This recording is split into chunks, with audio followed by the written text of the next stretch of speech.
하나님의 임재 앞에서라는 제목으로 함께 말씀을 나누겠습니다. 한국 교회는 그 어느 나라보다 예배가 많습니다. 주일 예배는 물론이고요, 수요 예배, 금요 기도회, 또 새벽 예배도 매일 있지요. 또 그런데 그것으로 끝나는 게 아니라 부흥회나 사경회, 수련회라는 이름으로 예배가 있고요, 또 주일날 원래회 모이면 항상 예배를 드리죠. 오늘 저녁부터 부흥회가 있습니다. 오늘 저녁 8시입니다. 3일 동안 부흥회가 예정되어 있죠. 아무튼요, 그런데 예배가 많다라고 말하는 사람이 참 많이 있어요. 맞는 말이죠. 그런데 예배가 좋다면, 예배가 우리에게 거룩하고 귀하고 복된 것이라면 예배가 많다는 게 무슨 상관이 있습니까? 그런데 예배를 드리는 만큼 우리가 혹은 교회가 주님을 닮아가는 모습이 보이지 않다는 게 문제가 있겠죠. 일반적으로요, 뭔가 열심히 하고 많이 하면 잘하게 됩니다. 어떤 일에 시간을 쓰고 시도하는 횟수가 많고 시간과 비용을 들여서 무언가를 계속하게 되면 잘하고 실력이 생기죠. 그런데 우리는 참 그런 부분에 있어서 고개를 들기가 어렵죠. 많은 예배, 많은 모임, 또 많은 헌신, 또 헌금, 노력, 봉사, 그 정도 되면 뭔가 많이 바뀌어야 될 것 같은데 우리는 크게 변하지 않는다는 데에서 우리 스스로 문제점을 찾을 수가 있죠. 그렇다면 우리가 드리는 예배에 뭔가 문제가 있는 걸까요? 아마 여러분들은 예배에 대해서 많은 생각을 가지고 계실 것입니다. 나름대로 예배에 대한 기준이 있으시겠죠. 많은 분들은 설교를 예배 기준으로 삼으시죠. 설교를 통해 무언가 마음에 감동이 있고 무언가 깨달음이 있고 속 시원하게 웃고 나면 오늘 예배 잘 드렸다, 좋다 라고 말씀하시는 분도 있을 거고요, 어떤 분들은 찬양에 강조점을 두는 사람이 있겠죠. 찬양팀 혹은 찬양대의 찬양을 통해 아름다운 화음이 이 예배당 가운데 가득 차면 오늘 예배는 정말 좋았다 라고 말하는 분들도 분명 있을 것입니다. 혹은 어떤 사람들은 예전에서 예배를 찾을 수도 있겠죠. 예배당의 어떤 모습들 혹은 예전과 예식들, 순서들 바라보며 꽉꽉 차 있고 알차게 되어 있으면 이 예배는 너무나 좋고 잘 드린 예배다라고 생각하는 분들이 분명 있을 겁니다. 그런데요, 이런 것들보다 중요한 예배 요소가 있습니다. 바로 우리의 마음입니다. 여러분은 이 자리 어떤 마음을 가지고 찾아오셨습니까? 수요일 오전입니다. 집에서 할 일이 없어서 여기 오셨습니까? 교회 친구 만나러 오셨습니까? 교회 안 나가면 아내가, 남편이 밥을 안 해준다고 해서 오셨습니까? 우리가 교회에 오는 이유는 다양합니다. 그런데요, 우리가 이런 이유들을 근본적인 이유로 생각해서는 안 됩니다. 저는 오늘 여기 왜 있을까요? 물론 설교하기 위해 있습니다. 그런데 그게 첫 번째 이유는 아니죠. 우리가 이 자리에 오는 근본적인 이유는 하나님을 예배하기 위함입니다. 우리가 교회에 오는 것은 살아계신 하나님께 예배드리기 위함입니다. 그분을 찬양하고 그분께 감사하며 그분의 사랑을 기억하며 그분의 말씀을 듣기 위함입니다. 그것이 우리가 교회에 오는 이유이며 우리가 이 예배의 자리에 있는 이유입니다. 우리는 항상 이런 것들을 잊어버리고 살 때가 있죠. 저 스스로도 마찬가지입니다. 나는 하나님께 예배자입니다 라고 서기 전에 내가 해야 할 직분과 내가 해야 할 일들을 먼저 생각하죠. 저 스스로도 고백합니다. 이 자리에 먼저 오기 전에, 저도 설교를 준비하기 전에, 그래 나는 설교자니까 설교를 열심히 준비해야지 라는 마음으로 섰다가 이 설교 준비를 하면서 맞아, 나는 예배자야. 나도 먼저 하나님께서 내게 어떤 마음을 주시고 어떻게 나를 만나기를 원하시는지 하나님을 찾는 예배자로 먼저 서야겠구나라고 저 스스로도 설교 준비를 하며 제 마음을 한번 돌아보는 시간이었습니다. 여러분들도 예배자로서 이 자리에 오셨다면 내가 왜 이 자리에 와서 앉아 있으며 시간과 노력과 정성과 예물을 들여 왜 이 자리에 있는지 생각해 보며 예배자로 바로 서게 되는 귀한 시간이 되시길 주님의 이름으로 축복합니다. 그렇다면 우리가 드리는 예배는 하나님께서 받으실 만한 향기로운 예배가 될 것입니다. 하나님의 임재 앞에서 우리가 발견해야 할 것이 무엇이 있는지 세 가지로 함께 나누어 보려 합니다. 첫 번째입니다. 예배자는 하나님의 임재 앞에서 하나님을 발견합니다. 예배자는 하나님의 임재 앞에서 하나님을 발견합니다. 우리 1절 말씀인데요, 같이 읽겠습니다. 시작. 우시야 왕이 죽던 해에 내가 본즉 주께서 높이 들린 보좌에 앉으셨는데 그의 옷자락은 성전에 가득하였고. 아멘. 이 한 문장은 많은 정보를 담고 있습니다. 우시야 왕은 남유다 최고 전성기를 구가하던 왕입니다. 유다 왕국은요, 북이스라엘과 남유다 왕국 중에 남쪽 왕국이었는데 이스라엘이 분리되는 과정 가운데 아주 힘이 약해졌던 왕국이에요. 그런데 이 우시야는 그 약한 유다 왕국을 52년 동안 다스리면서 강력하게 그의 유다 왕국의 위세를 떨쳤던 왕입니다. 통치 기간 동안 유다는 부강했으며 군사적으로 막강했고 블레셋을 정복하며 주변 나라들에게 조공을 받았습니다. 우시야의 이름은 하나님의 도우심으로 말미암아 그의 이름을 주변 왕국에 널리 퍼뜨렸죠. 그런데 여기서 끝나면 좋겠지만 우시야는 교만해졌습니다. 하나님께 제사 드리려 하다가 제사장이 감당해야 할 일을 넘어서서 자신의 권위보다 더 넘는 월권 행위를 하다 교만함을 하나님께서 치심으로 말미암아 나병에 걸려 별궁에 홀로 지내다 쓸쓸히 눈을 감았습니다. 그때 이 유다 왕국 가운데 위기가 찾아왔죠. 그들이 기대했던 평화와 풍요는 계속되지 않았습니다. 그랬기에 이 우시야 왕이 죽던 때에 이사야는 성전에서 기도했습니다. 나라의 미래를 걱정하며 하나님의 뜻을 구하기 위해 성전에 가며 그곳에서 하나님께 기도했던 것이죠. 그런데 그에게 갑자기 하늘에 있는 성전이 보인 것입니다. 거대한 왕좌가 보이고 거기에 앉아 계신 그분이 보입니다. 그분은 긴 옷을 입으셨는데 그 옷자락이 그 의자, 보좌뿐만 아니라 성전 전체에 가득했습니다. 그 옆에는 날개를 6개나 가진 천사가 보좌에 앉으신 이를 향해 거룩하다, 거룩하다, 거룩하다 찬양합니다. 이 천사들의 찬양에 지진이 난 것처럼 성전이 흔들렸죠. 그제서야 이사야는 내가 지금 어디에 있구나 라고 자신의 있는 위치를 자각합니다. 하늘에 계신 그 성전에 계신 하나님을, 거룩하신 하나님을 보고 있다는 것을 깨달았던 것이죠. 하나님은 사람과 완전히 구별되신 분이십니다. 그 어떤 존재와 같지 않으신 거룩하신 분이시죠. 예배자가 보아야 할 것은요, 바로 이런 하나님입니다. 세상에 어떤 것과 비교할 수 없는 그 하나님을 바라보아야 합니다. 여러분은 이 예배 가운데 무엇을 보십니까? 강대상에 멈추어서는 안 됩니다. 강대상 너머에 있는 이 땅을 향해 얼굴을 비추어 계시며 이 예배를 바라보고 계시며 우리의 예배를 기뻐하시는 그분을 바라보아야 합니다. 어떤 분들은요, 예배 중에 부지런히 우리 주변을 살핍니다. 누가 안 왔네? 그 사람이 꼭 왔어야 됐는데. 저 사람은 머리가 하얀데 염색을 안 했네. 왜 안 했지?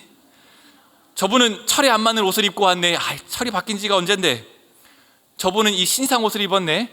저거 비쌀 텐데 저거 입고 왔네. 조혁들 목사, 머리에 뭔가 손을 댄 것 같은데 뭐지? 여러분, 예배 가운데 우리가 봐야 할 것은요, 다른 사람이 아닙니다. 우리는 하나님께 집중해야 합니다. 여러분, 예배 중에 무엇을 발견하십니까? 다른 어떤 것을 발견하는 것이 아니라 거룩하며 거룩하고 거룩하신 하나님을 발견하십시오. 하나님을 향한 여러분의 마음을 다른 어떤 것들에게 빼앗기지 마십시오. 눈을 들어 하나님을 바라보게 되면 주님의 영광이 우리의 삶 가운데 비추게 되면, 그분을 바라보게 되면 다른 어떤 것들은 아무런 문제가 되지 않습니다. 하나님의 임재를 구하며 그 사랑의 손길을 경험하시고 예배 가운데 함께 하시는 하나님을 바라보십시오. 여러분은 예배를 드리면서 어떤 생각을 하십니까? 정말 내가 드리고 있는 이 예배가 중요하다라는 생각을 하고 계십니까? 정말 이 예배가 아니면, 이 예배를 통해 내가 하나님을 만나지 않으면 내 삶 가운데 소망이 없다라는 인식이 있으십니까? 내가 이 예배를 통해 기도하지 않으면 이 나라가 바뀌지 않는다라는 그 거룩한 부담감이 여러분 가운데 있으십니까? 사람의 능력으로는 해결할 수 없다. 이 문제를 해결할 수 있는 분은 오직 하나님이시다라는 이 생각을 가지고, 이 마음을 가지고 예배를 드리고 계십니까? 하나님을 바라보며 참된 하나님을 구하는 성도는 내 힘과 내 능력으로 이 세상을 바꿀 수 없고 내 삶을 바꿀 수 없다는 것을 알기에 거룩하신 하나님께 소망을 두고 하나님만 바라보며 하나님을 기대하는 예배를 드립니다. 우리 모두, 거룩함의 온전교회 성도님 모두 하나님을 바라보며 하나님을 구하는 복된 예배를 드리는 예배자가 되시길 주님의 이름으로 축복합니다.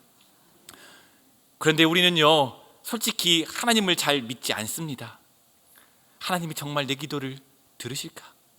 내 인생의 문제 가운데 개입하시고 하나님이 이 세상 가운데 있는 문제를 다스리고 통치하실까? 의심할 때가 있습니다. 우리의 삶의 문제, 우리가 이해할 수 없는 문제들을 놓고 수없이 하나님께 구하고 질문하죠. 하나님, 정말 계신가요? 정말 계시다면 좀 내게 보여주시고 내게 좀 알려주시고 나를 좀 만나주세요. 그렇기에 우리는 하나님에 대한 기대가 우리 삶 가운데 사그라졌죠. 아니요, 하나님이 계시거나 아니 계시더라도 우리의 삶에 관심이 없고 나에게는 관심이 없고 내 삶의 문제를 해결할 수 없는 분으로 우리는 생각할 때가 많습니다. 그런데 그 하나님은 전능하시며 우리와는 다른 분이십니다. 우리 1절부터 4절까지 말씀인데요, 우리 같이 한번 읽어보겠습니다. 1절부터 4절입니다. 시작. 우시야 왕이 죽던 해에 내가 본즉 주께서 높이 들린 보좌에 앉으셨는데 그의 옷자락은 성전에 가득하였고 스랍들이 모시고 섰는데 각기 6 날개가 있어 그 둘로는 자기의 얼굴을 가리었고 그 둘로는 자기의 발을 가리었고 그 둘로는 날며 서로 불러 이르되 거룩하다 거룩하다 거룩하다 만군의 여호와여 그의 영광이 온 땅에 충만하도다 하더라. 이같이 화답하는 자의 소리로 말미암아 문지방의 터가 요동하며 성전의 연기가 충만한지라. 아멘. 이사야가 들려주고 있는 이야기는 무엇입니까? 하나님은 여전히 이 땅을 통치하고 계시다는 말입니다.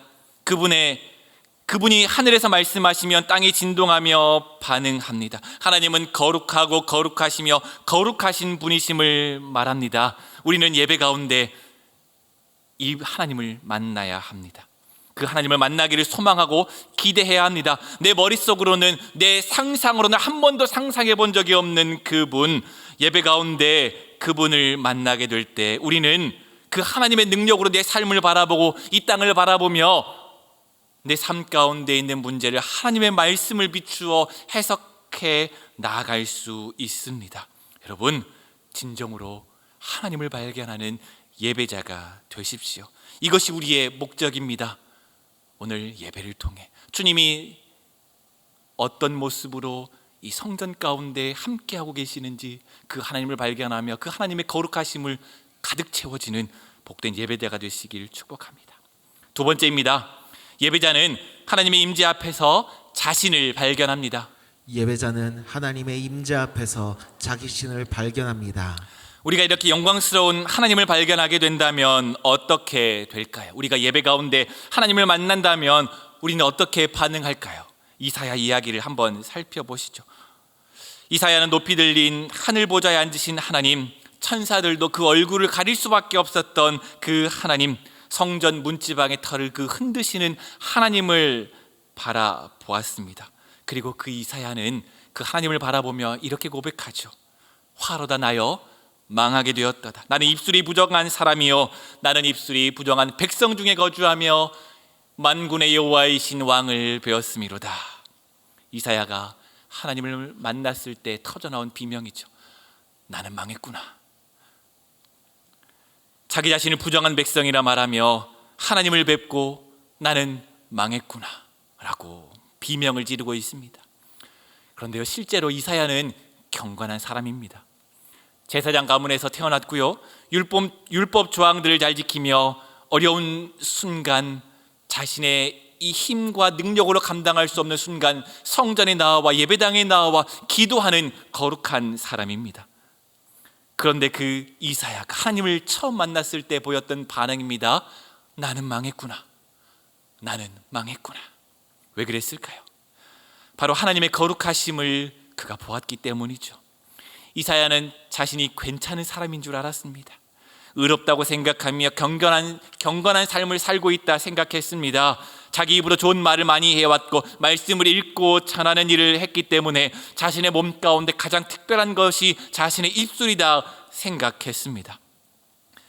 그런데 하나님의 영광이 자신을 비추자 내가 얼마나 부족하며 얼마나 더러운 사람인지 깨닫게 되었죠. 자기가 가장 자랑스럽게 생각했었던 그 입술마저 더럽게 여겨졌습니다. 철저하게 하나님 앞에서 나는 아무것도 아닙니다를 발견하며 엎드려 고개 숙이며 있을 수밖에 없었습니다. 우리는 나 자신을 잘 모릅니다. 요새 시대는요, 진짜 모습보다 더 괜찮게 우리의 모습을 보여줍니다.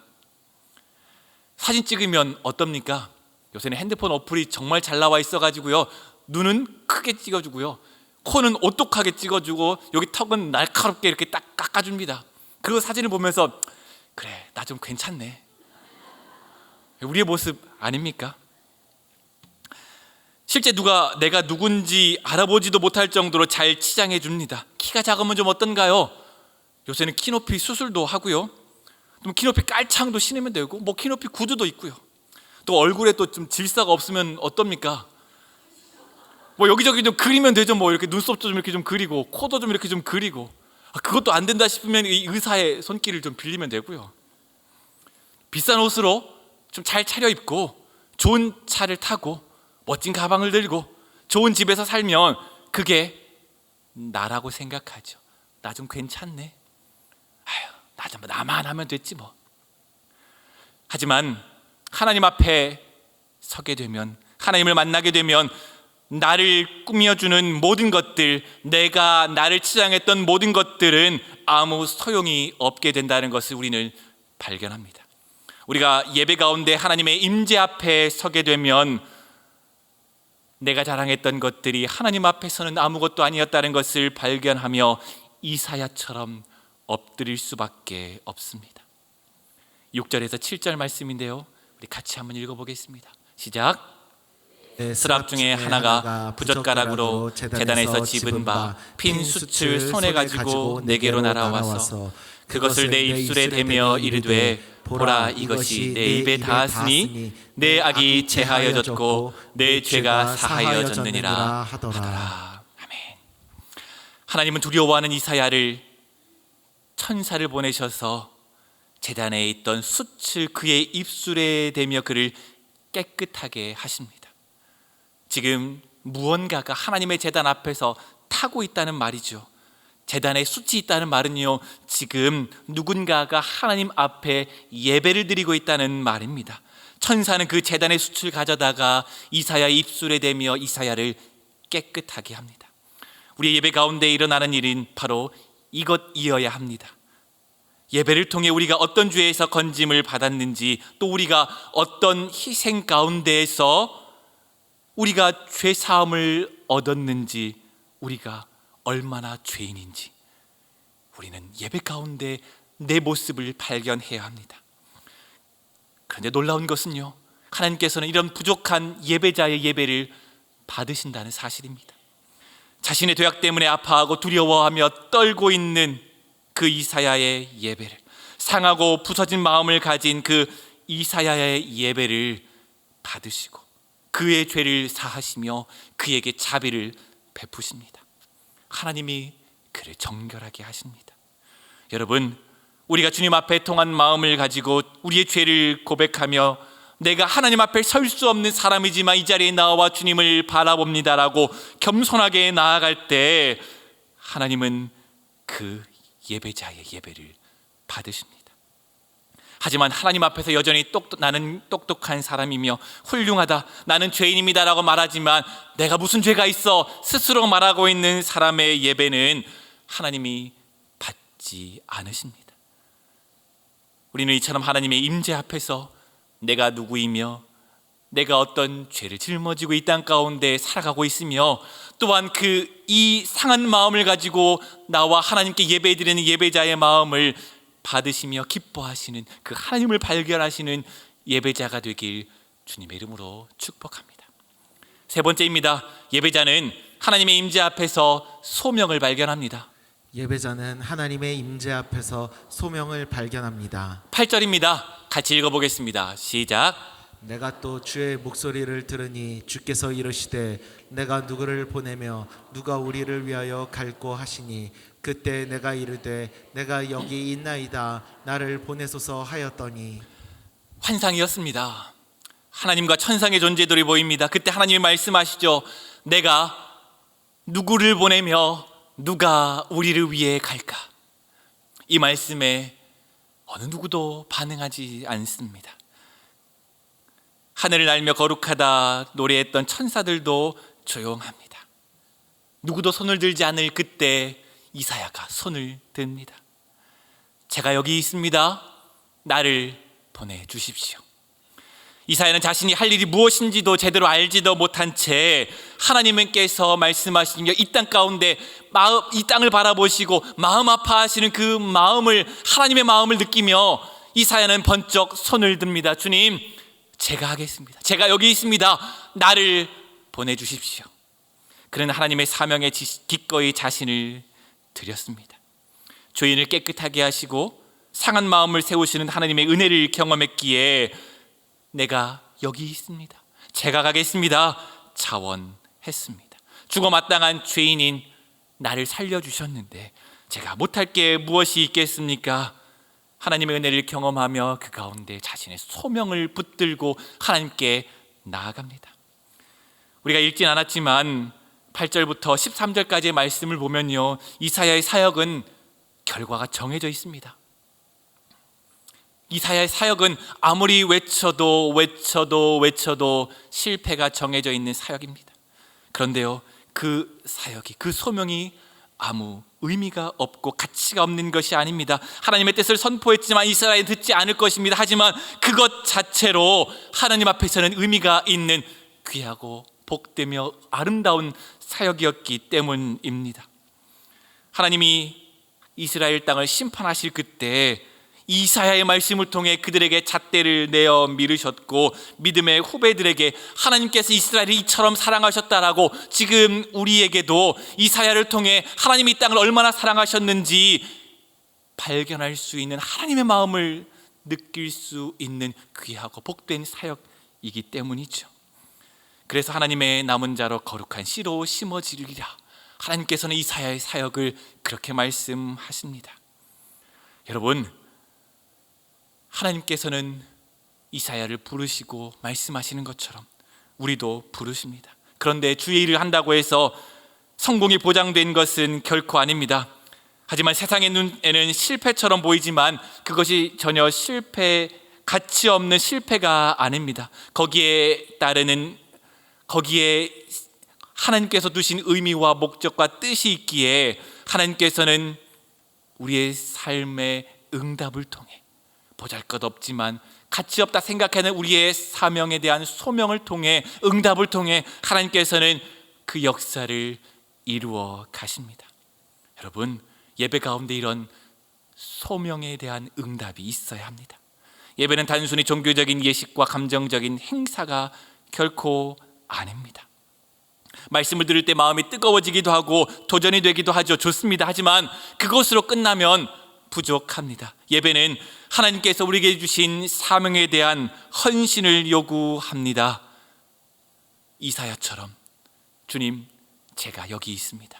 내가 무엇을 할 수 있을지, 내가 무엇을 해야 할지 잘 알지 못하지만 제가 여기 있으니 나를 써주십시오.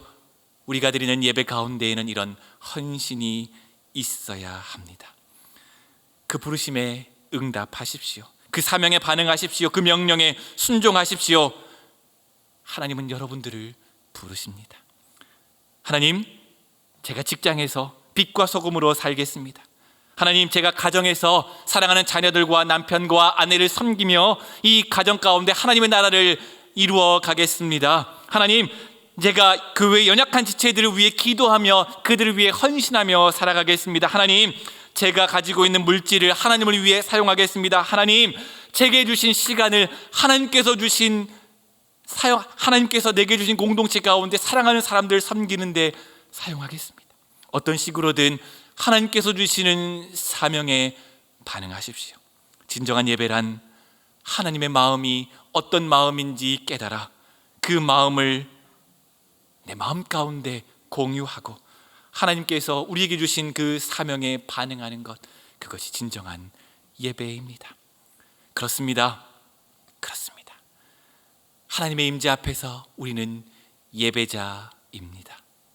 이사야는 성전에서 자신이 보아야 할 것을 예배드리면서 보았습니다. 영광의 하나님과 자신의 무가치함과 자신에게 주신 사명을 발견했습니다. 하나님을 예배하는 우리도 예배 가운데 하나님의 영광을 보아야 합니다. 그리고 내 모습을 바라보고 주님 앞에 엎드려지며 상하고 애통하는 마음으로 하나님의 은혜를 경험해야 합니다. 그리고 그 가운데 하나님께서 우리에게 주신 소명과 사명을 발견하며 순종해야 합니다. 이것이 우리가 드리는 예배입니다. 오늘부터 3일 동안 예배의 잔치가 펼쳐집니다. 김은용 목사님을 모시고 이 부흥회를 통해 우리가 함께 말씀을 나누며 예배하는 예배의 잔치를 벌일 것입니다. 그 예배 가운데 무엇을 기대하고 오시겠습니까?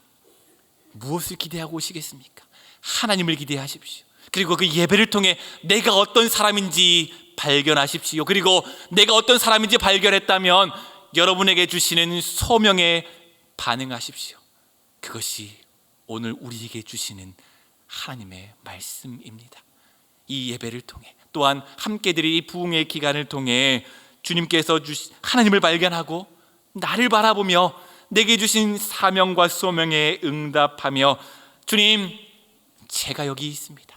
나를 보내주십시오. 내가 무슨 일을 할 수 있을지, 내가 잘할 수 있을지는 잘 모르겠지만, 이것이 성공할지는 잘 모르겠지만 그 부르심에 응답하며 가겠습니다 라고 헌신하며 주님을 발견하는 복된 이 부흥의 기간, 말씀의 시간이 되시길 주님의 이름으로 축복합니다.